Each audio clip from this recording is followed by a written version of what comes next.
Pernahkah kita merenung bahwa kerusakan terbesar dalam hidup seringkali tidak datang dari luar, melainkan dari dalam diri kita sendiri? Sama seperti besi yang tidak hancur oleh pukulan, tetapi oleh karat yang tumbuh dari dirinya sendiri. Demikian pula manusia seringkali dirusak oleh pikirannya sendiri. Pikiran yang tidak dijaga dapat menjadi sumber penderitaan yang dalam, menodai kebahagiaan, dan merusak kedamaian batin yang sejatinya ada di setiap insan. Buddha pernah bersabda bahwa pikiran adalah sumber dari segala sesuatu. Jika seseorang berbicara atau bertindak dengan pikiran yang murni, kebahagiaan akan mengikutinya seperti bayangan yang tak pernah terpisah. Namun, jika seseorang membiarkan pikirannya dikuasai oleh keserakahan, kebencian, atau kebodohan, maka penderitaan pun akan datang dengan pasti. Oleh karena itu, menjaga pikiran adalah tugas utama seorang yang berjalan di jalan Dhamma. Kehidupan modern seringkali membuat pikiran kita lelah dan tercemar. Kita terlalu sibuk mengejar apa yang tampak, tetapi lupa memperhatikan apa yang tumbuh di dalam. Pikiran yang tidak dirawat bisa menumpuk racun yang halus, berupa kekhawatiran, iri hati, amarah, dan keinginan tanpa henti. Perlahan tapi pasti, karat itu mulai menggerogoti ketenangan, membuat hati menjadi berat, dan hidup terasa kosong meski segala hal sudah dimiliki. Melalui ajaran Buddha, kita diajak untuk kembali ke dalam, untuk melihat, memahami, dan merawat pikiran dengan kebijaksanaan. Karena hanya dengan pikiran yang bersih dan sadar, kita dapat hidup dengan damai di tengah badai dunia. Inilah perjalanan menjaga diri agar tidak berkarat oleh pikiran sendiri. Sebelum kita melangkah lebih jauh, marilah kita berhenti sejenak dan menatap ke dalam diri. Bila karat besi dapat dicegah dengan menjaga kebersihannya, maka pikiran pun perlu dirawat agar tidak perlahan-lahan merusak kedamaian batin. Ajaran Buddha tidak hanya mengingatkan kita tentang bahaya pikiran yang tak terlatih, tetapi juga menunjukkan jalan untuk menumbuhkan kejernihan dan kebijaksanaan. Dari sinilah kita belajar bahwa menjaga pikiran adalah bentuk tertinggi dari mencintai diri sendiri. Berikut ini beberapa cara untuk menjaga pikiran agar tidak menjadi sumber penderitaan, melainkan cahaya yang menuntun kita menuju kebahagiaan sejati. Pertama, jaga pikiran dari racun keserakahan, kebencian, dan kebodohan. Buddha mengajarkan bahwa penderitaan manusia bukanlah akibat dari dunia luar, melainkan dari racun yang tumbuh di dalam batin. Racun berupa keserakahan, kebencian, dan kebodohan batin. Ketiga racun ini adalah akar dari semua ketidakbahagiaan. Seperti api kecil yang dibiarkan menyala, mereka membakar kedamaian batin perlahan-lahan, hingga akhirnya menghanguskan kebijaksanaan dan welas asih dalam diri. Oleh karena itu, memahami dan menyadari keberadaan racun ini merupakan langkah pertama menuju kebebasan sejati. Keserakahan adalah keinginan tanpa ujung, rasa ingin memiliki, menguasai, dan menumpuk yang tidak pernah mengenal cukup.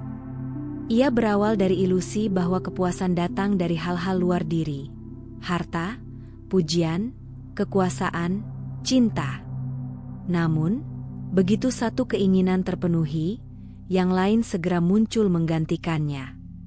Hidup pun menjadi seperti berlari mengejar bayangan, semakin dikejar, semakin jauh. Hanya ketika kita berhenti dan menyadari bahwa kebahagiaan sejati bukan berasal dari memiliki, melainkan dari memahami, barulah keserakahan mulai kehilangan cengkeramannya. Kebencian, di sisi lain, adalah api yang membakar dari dalam. Ia muncul dari ketidaksukaan, dari rasa sakit yang tidak diolah dengan bijaksana. Saat kita membiarkan amarah tumbuh, sebenarnya kita sedang menyakiti diri sendiri lebih dulu. Buddha berkata, memelihara kebencian ibarat menggenggam bara api dengan niat melemparkannya pada orang lain, namun dirimu sendirilah yang terbakar terlebih dahulu. Kebencian hanya bisa padam dengan welas asih, bukan dengan pembalasan, melainkan dengan pemahaman bahwa semua makhluk menderita dan berjuang dalam cara mereka masing-masing. Kebodohan batin adalah akar yang paling halus namun paling dalam. Ia bukan berarti kurangnya pengetahuan, melainkan ketidaktahuan akan hakikat sejati kehidupan, bahwa segala sesuatu bersifat tidak kekal, tanpa diri tetap, dan membawa penderitaan bila kita melekat padanya. Dari kebodohan inilah lahir keserakahan dan kebencian, karena kita salah melihat dunia. Hanya dengan kebijaksanaan dan latihan kesadaran, kita bisa menyingkap tirai kebodohan ini dan melihat segala sesuatu apa adanya, tanpa ilusi. Menjaga pikiran dari racun bukanlah upaya untuk menjadi sempurna, melainkan latihan untuk tetap sadar.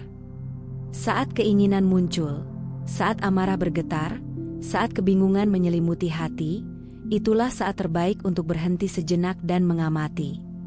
Bertanyalah dengan lembut kepada diri sendiri, apakah ini membawa kedamaian, atau justru penderitaan?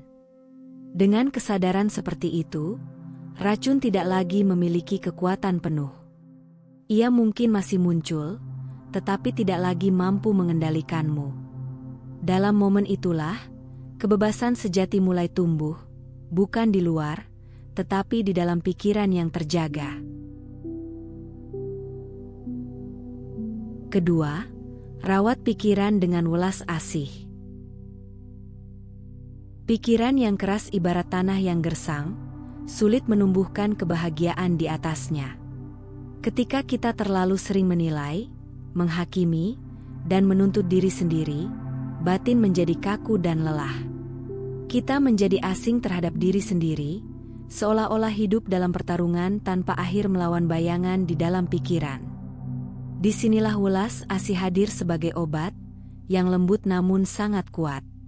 Welas asih bukan kelemahan, melainkan kekuatan sejati yang mampu melunakkan hati dan membuka pintu menuju kedamaian batin. Langkah pertama dalam merawat pikiran dengan welas asih adalah dengan belajar berbelas kasih kepada diri sendiri. Seringkali, kita mudah memberi pengampunan kepada orang lain, tetapi begitu sulit memaafkan diri sendiri atas kesalahan yang telah lewat. Padahal, diri kita juga layak menerima cinta yang lembut dan pengertian yang dalam. Saat kita berkata dalam hati, "Semoga aku damai, semoga aku terbebas dari penderitaan," itu bukanlah bentuk egoisme, melainkan awal dari penyembuhan. Karena bagaimana mungkin kita bisa memberi kedamaian kepada dunia, jika hati kita sendiri masih luka? Welas asih bukan sekadar perasaan lembut, melainkan kesadaran aktif yang melihat penderitaan dan bertekad untuk meredakannya. Ketika kita menatap orang lain dengan mata welas asih, kita tidak lagi melihat musuh atau pesaing, tetapi makhluk yang sama-sama berjuang memahami hidup.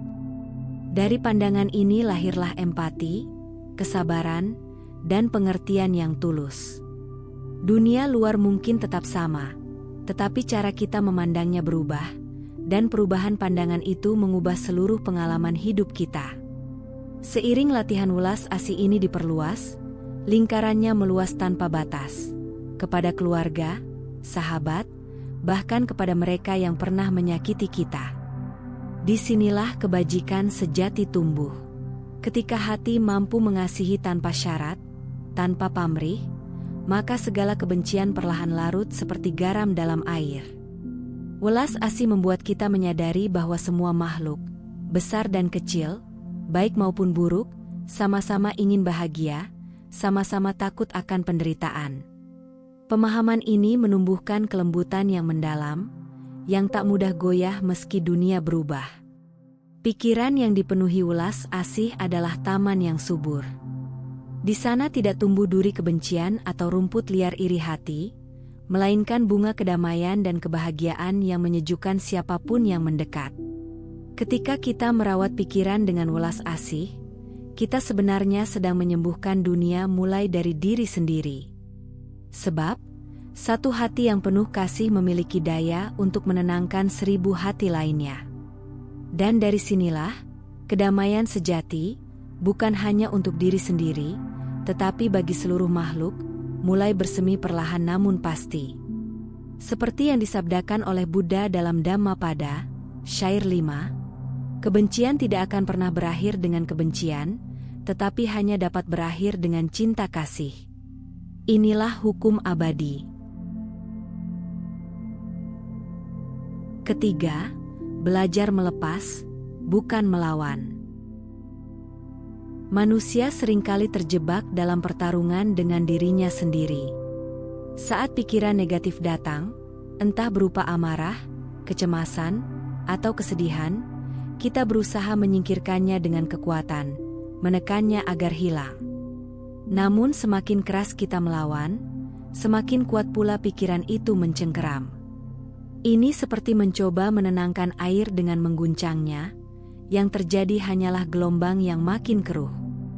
Dalam ajaran Buddha, kebebasan batin bukan ditemukan lewat perlawanan, melainkan lewat pelepasan. Melepas berarti memahami bahwa segala sesuatu muncul dan lenyap dengan sendirinya ketika tidak diberi bahan bakar. Melepas bukan berarti pasrah tanpa arah, melainkan melihat realitas apa adanya, tanpa keterikatan. Saat kita melepas, kita tidak lagi berkata, "Aku harus bahagia," atau "Aku tidak boleh marah," tetapi kita belajar berkata, "Inilah yang sedang terjadi." Dari penerimaan inilah lahir kebijaksanaan, karena kita berhenti memaksa dunia untuk sesuai dengan keinginan kita. Seperti daun yang jatuh mengikuti arah angin, ia tidak kehilangan dirinya, justru menemukan tempatnya yang alami di tanah. Begitu pula hati manusia, ia akan menemukan kedamaian ketika berhenti melawan arus kehidupan. Pelepasan juga berarti memahami hakikat ketidakkekalan. Semua hal, perasaan, pikiran, bahkan orang-orang yang kita cintai, datang dan pergi sesuai hukum alam. Ketika kita menggenggam sesuatu yang seharusnya dibiarkan pergi, maka penderitaan pun muncul. Kita berduka bukan karena kehilangan, tetapi karena keengganan untuk melepaskan. Buddha mengajarkan, segala sesuatu yang berawal pasti akan berakhir. Mengerti ini dengan sepenuh hati adalah kebijaksanaan. Dengan kesadaran itu, kita mulai melihat bahwa tidak ada yang benar-benar milik kita. Bahkan pikiran kita sendiri pun datang dan pergi seperti bayangan di air. Dalam latihan melepas, kita belajar menjadi pengamat, bukan pelaku yang selalu bereaksi. Saat pikiran muncul, kita tidak perlu menilai atau menolak.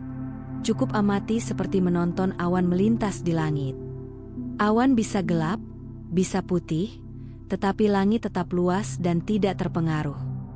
Langit itu adalah kesadaran kita, selalu jernih, selalu hadir. Ketika kita berhenti mengidentifikasi diri dengan pikiran, kita menemukan kedamaian yang tak tergoyahkan. Inilah kebebasan sejati, ketika pikiran bisa datang dan pergi tanpa meninggalkan luka di hati.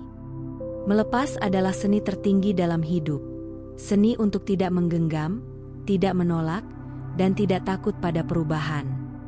Dalam pelepasan, kita menemukan keutuhan.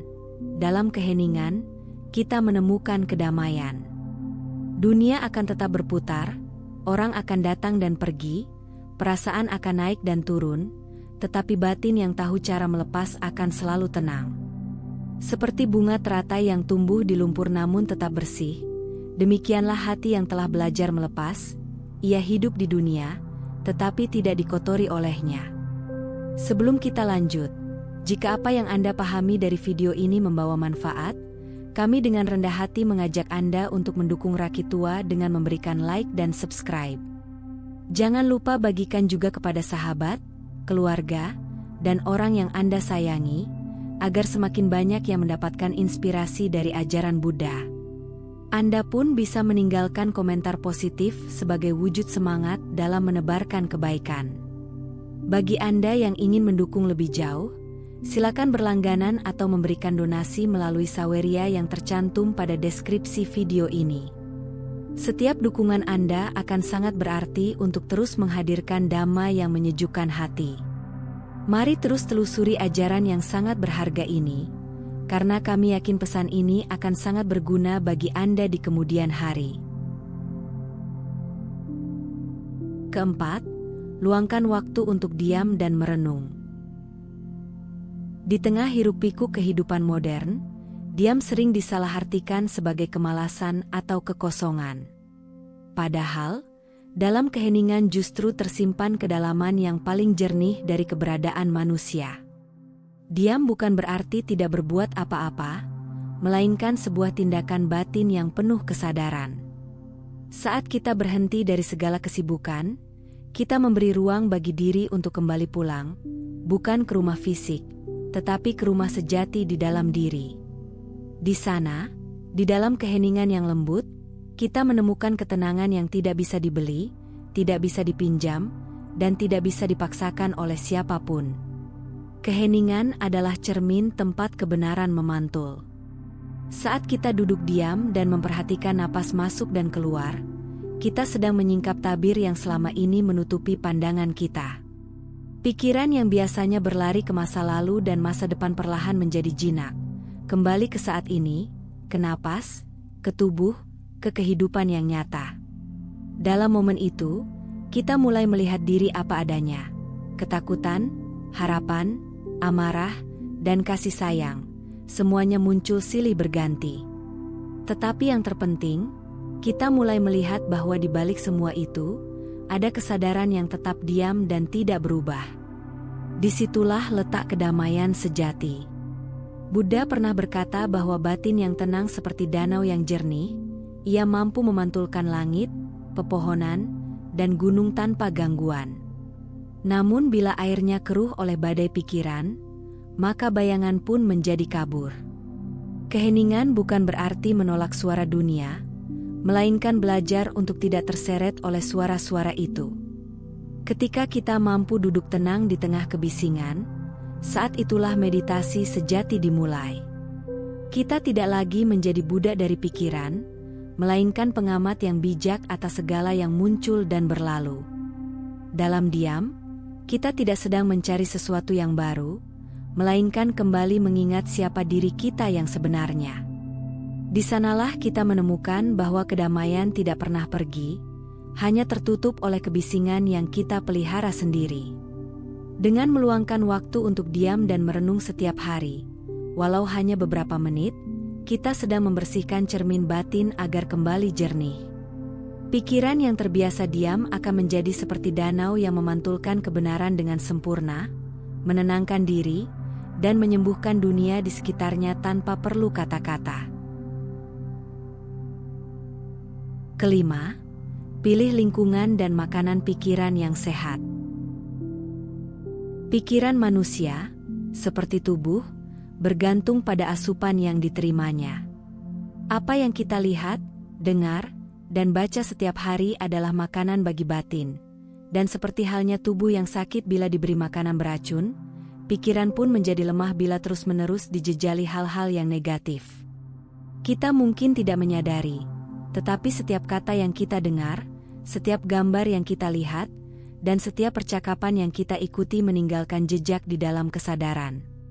Lama-kelamaan, jejak-jejak itu membentuk cara kita berpikir, merasakan, dan memandang hidup. Karena itu, menjaga makanan pikiran bukanlah hal sepele, melainkan bagian penting dari latihan spiritual. Buddha mengajarkan tentang pengendalian indera, bukan untuk menolak dunia, tetapi agar tidak tenggelam di dalamnya. Saat kita tidak berhati-hati dengan apa yang masuk melalui mata, telinga, dan pikiran, maka dunia luar akan dengan mudah menguasai batin kita. Berita yang penuh kebencian, hiburan yang memicu nafsu, pergaulan yang menanamkan iri hati, semua itu ibarat racun yang perlahan melemahkan kedamaian. Sebaliknya, jika kita menumbuhkan lingkungan yang penuh kebajikan, teman-teman yang menumbuhkan semangat, tempat yang menenangkan, percakapan yang mencerahkan, maka batin akan tumbuh subur seperti taman yang dirawat dengan kasih. Lingkungan sejati bukan hanya tempat fisik, melainkan juga suasana batin yang kita pilih untuk hidup di dalamnya. Kita dapat tinggal di tempat yang ramai, namun tetap damai bila pikiran dijaga dengan kesadaran. Kita juga bisa hidup di tempat sunyi, namun tetap gelisah bila batin dikuasai oleh pikiran negatif. Oleh karena itu, penting untuk sadar terhadap apa yang kita izinkan masuk ke dalam diri. Seperti seorang penjaga pintu, kita perlu menanyakan kepada setiap pikiran yang datang, apakah engkau membawa kedamaian atau justru kekacauan? Hanya dengan cara itu kita bisa melindungi batin dari kegelapan yang halus namun berbahaya. Pikiran yang diberi makanan sehat akan menjadi kuat, jernih, dan ringan. Ia tidak mudah terguncang oleh ombak dunia, karena memiliki akar yang dalam pada kebajikan dan kebijaksanaan. Bacaan yang baik, percakapan yang bermakna, dan pergaulan dengan orang-orang yang berintegritas adalah pupuk bagi kesadaran. Dengan memilih lingkungan dan makanan pikiran yang sehat, kita sedang menanam benih kebahagiaan sejati di dalam diri. Sebab, dunia luar hanyalah cermin dari dunia dalam. Bila batin bersih dan tenang, maka apapun yang kita lihat akan tampak indah dan penuh makna. Keenam, bersyukur dan berterima kasih. Rasa syukur adalah sinar yang meluruhkan karat dalam hati. Ia tidak datang dari kepemilikan atau kesempurnaan, tetapi dari kesadaran bahwa setiap momen kehidupan adalah anugerah.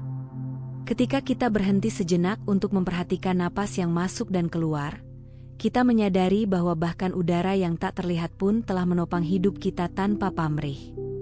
Ketika kita menghargai senyum seseorang, seteguk air, atau langkah kecil di bawah sinar matahari, hati pun melembut.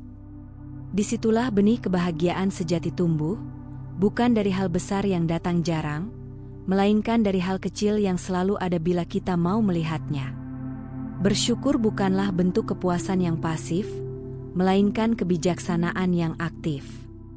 Ia muncul dari pemahaman mendalam bahwa segala sesuatu saling bergantung dalam rangkaian hukum sebab akibat yang indah. Tidak ada yang benar-benar berdiri sendiri. Makanan yang kita makan berasal dari kerja keras petani, sinar matahari, air hujan, dan tanah yang subur. Bahkan napas yang kita hirup adalah hasil dari pohon yang memberi tanpa meminta. Saat kita menyadari jalinan saling ketergantungan ini, kita tak bisa tidak merasa bersyukur. Karena hidup ini ternyata bukan tentang aku, melainkan tentang kita. Buddha pernah bersabda dan tercatat dalam kitab Anguttara Nikaya, orang yang tidak tahu berterima kasih, tidak akan mengenal kebajikan, seperti benih yang jatuh di atas batu tidak akan tumbuh. Kata-kata ini mengingatkan kita bahwa rasa terima kasih bukan sekadar sopan santun, tetapi fondasi dari kebajikan. Tanpa rasa syukur, hati menjadi keras, mudah mengeluh, dan sulit melihat keindahan dalam hidup. Tetapi dengan rasa syukur, bahkan penderitaan pun dapat menjadi guru. Kita belajar bahwa setiap tantangan membawa pelajaran, dan setiap kehilangan membuka ruang bagi pertumbuhan. Bayangkan sebuah cermin yang tertutup debu. Semakin sering kita mengeluh, semakin tebal debu itu menutupi permukaannya. Namun, ketika kita mulai bersyukur, sekecil apapun alasannya, kita sedang mengelap debu itu perlahan. Hingga suatu hari, cermin itu kembali memantulkan cahaya dengan jernih. Demikian pula dengan hati manusia, rasa syukur membersihkannya dari kekeluhan dan ketidakpuasan, membuatnya memantulkan kebahagiaan alami yang sebenarnya sudah ada di dalam diri sejak awal. Dalam Buddhisme, berterima kasih bukan hanya kepada mereka yang memberi kebaikan, tetapi juga kepada mereka yang menantang dan menyakiti kita. Sebab, dari mereka kita belajar kesabaran, welas asih, dan kekuatan batin. Rasa syukur sejati melampaui suka dan duka. Ia tumbuh dari kebijaksanaan yang memahami bahwa segala sesuatu hadir untuk membantu kita berkembang. Maka, marilah kita menghidupi rasa syukur bukan hanya sebagai kata, tetapi sebagai cara memandang dunia, dengan hati yang terbuka, lembut, dan penuh cahaya. Karena hati yang tahu berterima kasih, adalah hati yang telah menemukan kedamaian sejatinya. Ketujuh, jadikan setiap hari latihan untuk menjadi lebih baik. Setiap hari yang kita jalani adalah lembaran kosong yang menunggu untuk diisi dengan kesadaran dan kebijaksanaan. Tidak perlu menunggu waktu istimewa untuk memulai perubahan, karena setiap napas, setiap langkah, dan setiap pikiran adalah kesempatan untuk berlatih. Dalam ajaran Buddha, kehidupan itu sendiri adalah guru yang sabar. Ia mengajarkan melalui kesedihan, kegembiraan, kesalahan, dan keberhasilan. Bila kita mau memperhatikan, setiap momen mengandung pelajaran yang bisa memurnikan batin dan menajamkan kebijaksanaan. Jalan menuju kedamaian tidak dibangun dalam sehari, tetapi dalam setiap hari yang dijalani dengan sadar. Latihan menjadi lebih baik tidak berarti menuntut diri untuk sempurna. Kesempurnaan justru muncul ketika kita berdamai dengan ketidaksempurnaan. Saat kita jatuh, kita belajar untuk bangkit tanpa membenci diri sendiri. Saat kita marah, kita belajar untuk mengenali dan melembutkannya. Saat kita tersesat, kita belajar untuk kembali menemukan arah. Seperti seorang pandai besi yang sabar membersihkan karat dari besi, kita pun membersihkan hati dari kebencian, keserakahan, dan kebodohan sedikit demi sedikit. Tidak ada perubahan sejati tanpa kesabaran dan kelembutan terhadap diri sendiri. Hidup di jalan Dhamma berarti menjadikan setiap pengalaman sebagai latihan batin. Saat menghadapi orang yang sulit, kita berlatih kesabaran. Saat menghadapi kehilangan, kita berlatih melepas.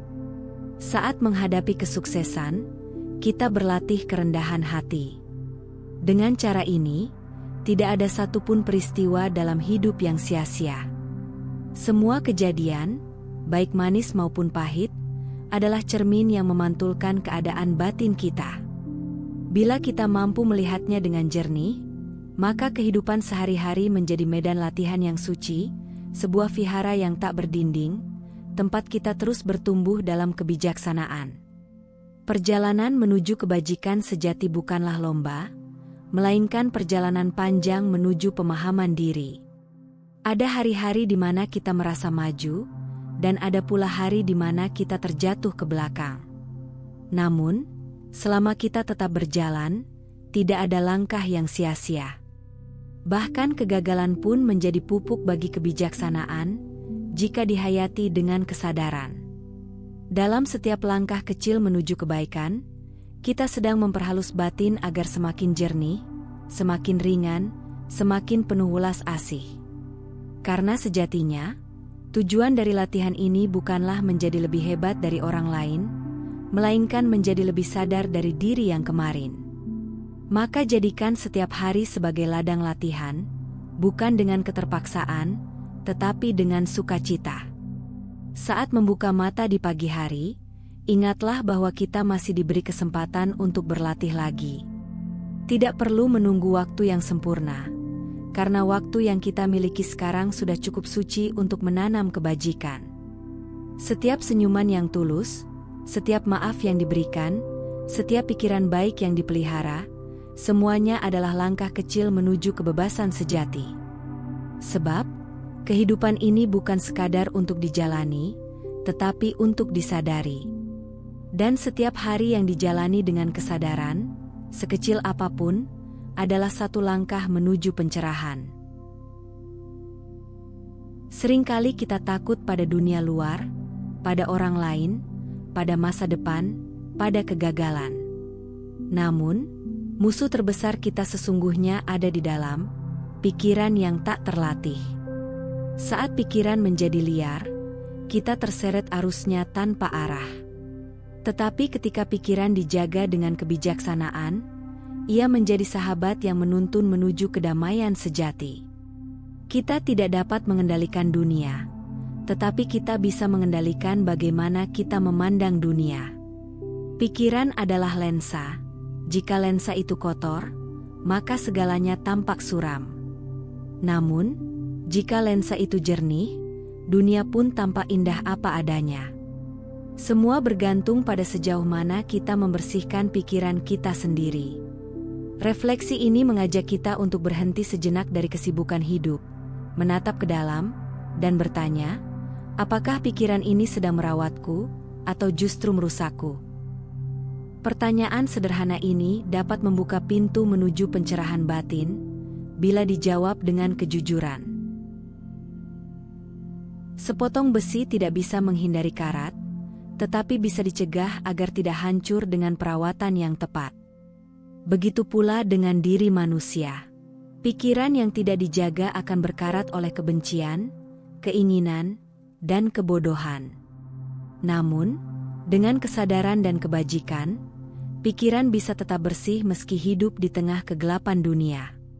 Hidup bukan tentang menghindari penderitaan, melainkan belajar memahaminya dengan bijaksana. Saat kita mengerti asal mula penderitaan, yaitu dari pikiran sendiri, maka kita juga akan menemukan jalan untuk mengakhirinya. Inilah kebijaksanaan yang diajarkan Sang Buddha lebih dari 2000 tahun lalu, dan tetap relevan hingga hari ini. Biarkan setiap napas menjadi pengingat bahwa hidup ini berharga. Jaga pikiranmu sebagaimana engkau menjaga tubuhmu. Bahkan lebih dari itu, karena pikiranlah yang menentukan arah kehidupanmu. Pikiran yang bersih akan menuntunmu menuju kebahagiaan sejati, kebebasan dari penderitaan. Akhirnya, marilah kita menjaga diri agar tidak berkarat oleh pikiran sendiri. Jadikan setiap hari sebagai kesempatan untuk menyucikan batin, menumbuhkan cinta kasih, dan berjalan di jalan kebijaksanaan. Karena ketika pikiran bersinar jernih, seluruh hidup pun menjadi terang.